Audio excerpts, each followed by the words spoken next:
پوری دنیا میں دین جمہور، sovereignty of the people, not of God, sovereignty of the people. ہمارے نمائندے ہیں، ہم ووٹ دیں گے انہیں، وہ جائیں گے اسمبلی میں، جو چاہیں گے قانون بنائیں گے. وہ مرد کی مرد کے ساتھ شادی کو اگر رجسٹر کرنا چاہیں، اجازت دینا چاہیں، لائسنس ایشو کر دیں گے. ایک مرد شوہر ہوگا، ایک دوسرا مرد بیوی ہوگا. Legally they will be wife and husband. لیسبینز ہیں، عورتیں ہیں، آپس میں شادی کرنا چاہتی ہیں تو عورتیں ٹھیک ہے، لو بھائی کر دو، جاؤ. ہومو سیکشولیٹی جائز ہے بالکل، بلکہ اب تو اسے کہا جا رہا ہے کہ یہ نارمل انکلینیشن مانی جانی چاہیے. ہومو سیکشولیٹی، ہم جنس پرستی، اسے کوئی برا نام دینا ہی نہیں چاہیے. It's a normal attitude. یہ ہے اس سوشل انجینئرنگ پروگرام کا معاملہ کہ جو ابھی چند سال پہلے جو یونائٹڈ نیشنز آرگنائزیشن کی جنرل اسمبلی نے جو سوشل انجینئرنگ پروگرام بنایا ہے نوع انسانی کے لیے، اس میں تو کیا مقصد تھا حضور کا کہ آپ کو دی گئی کتاب نمبر 1 الہدیٰ اور نمبر 2 دین حق، تاکہ دین کو غالب کرے. ایک پیارا سا خیال آیا ذہن میں، دیکھیے یہ آپ کا عام محاورہ ہے، ایک میان میں 2 تلواریں نہیں سما سکتی،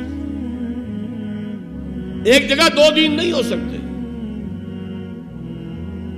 مذہب 100 بھی ہو سکتے ہیں ایک جگہ پر، اس لیے کہ مذہب کو عام دنیا کیا مانتی ہے کہ مذہب کا تعلق صرف 3 چیزوں سے. کچھ عقائد ہوں گے، ایک خدا کو ماننے والے، 100 خداؤں کو ماننے والے، کسی کو نہ ماننے والے. کچھ عبادات کی رسومات ہوں گی، نماز ہے، روزہ ہے، یا پوجا پاٹ ہے، یا گرو گرنتھ سنگھ کا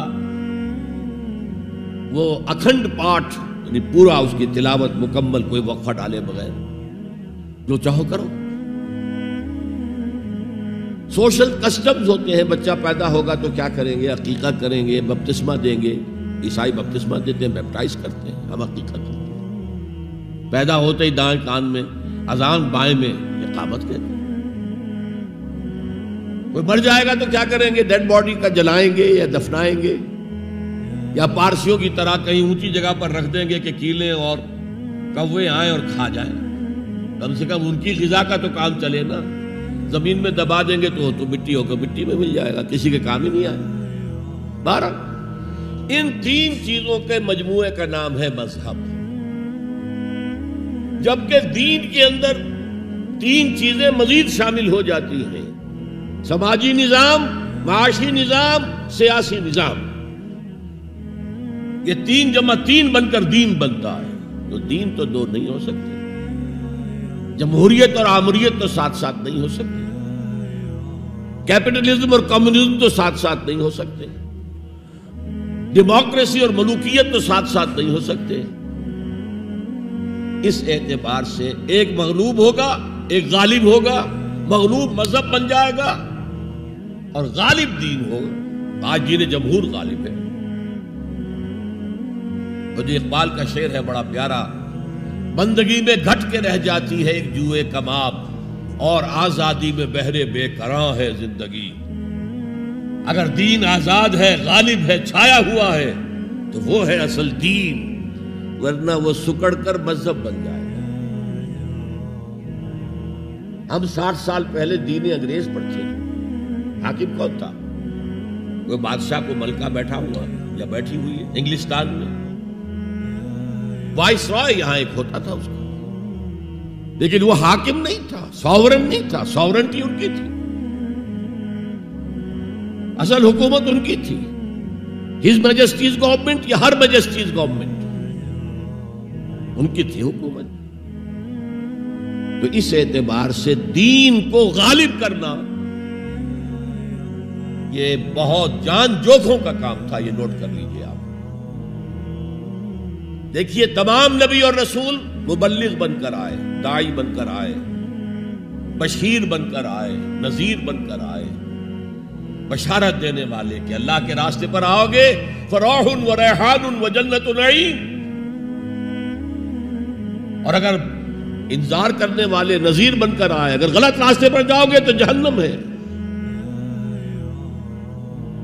حضور بھی یا ایھا النبی انا ارسلناک شاہدا ومبشرا ونذیرا وداعیا الی اللہ باذنہ وسراجا منیرا، یہ جو 5 حیثیتیں ہیں یہ مشترک ہیں حضور میں اور تمام انبیاء میں۔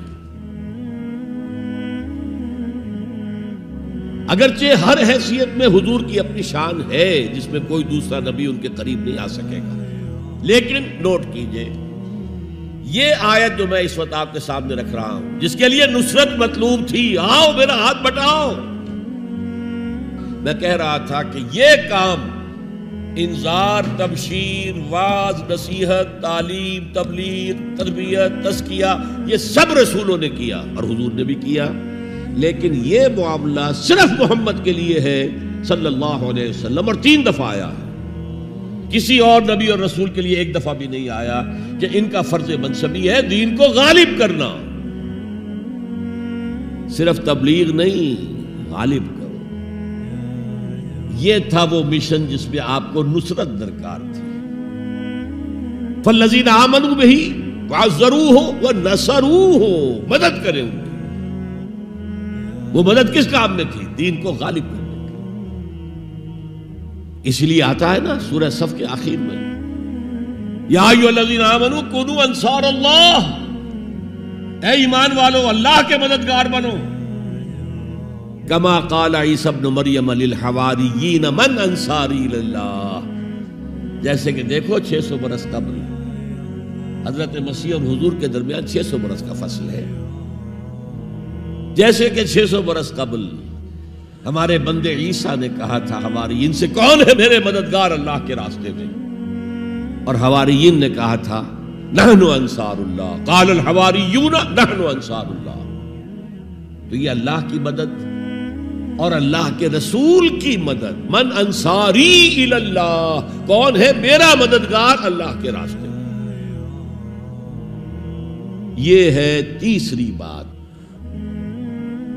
یعنی کون ہے وہ لوگ جو اصل میں متبع محمد ہیں صلی اللہ علیہ وسلم، الذین یتبعون الرسول النبی الامی، ان کی شان کیا ہوگی؟ فالذین آمنوا بہ وعزروہ ونصروہ، اور چوتھی بات واتبعوا النور الذی انزل معہ، اور جو پیروی کریں گے، وہی اتباع کا لفظ چلا آ رہا ہے، اتباع اتباع اتباع، وہ اتباع کریں گے اس نور کا جو ان کے ساتھ نازل کیا جائے گا، یعنی یہ قرآن حکیم۔ فَأُولَئِكَ هُمُ الْمُفْلِحُونَ، تو وہ ہوں گے مددگار، وہ ہوں گے کامیاب ہونے والے، مفلحون میں سے ہوں گے۔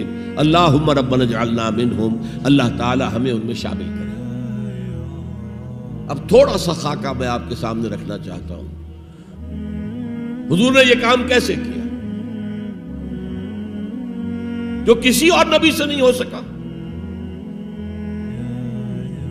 صرف ایک نبی سے، ایک رسول سے ہوا۔ نظام قائم کرنا، حکومت اللہ کی قائم کر دینا۔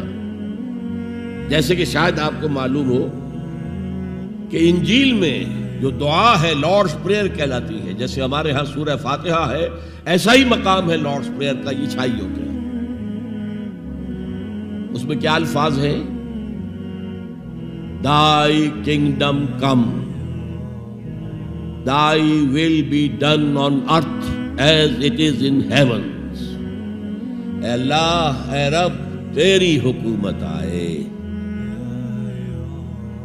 حکومت الہیہ قائم ہو جائے، تیری حکومت آئے۔ اسی کو حضرت مسیح کہتے رہے، کنگڈم آف ہیون آن ارتھ، آسمانی بادشاہت زمین پر قائم ہو جائے۔ Thy kingdom come, Thy will be done on earth as it is in heavens.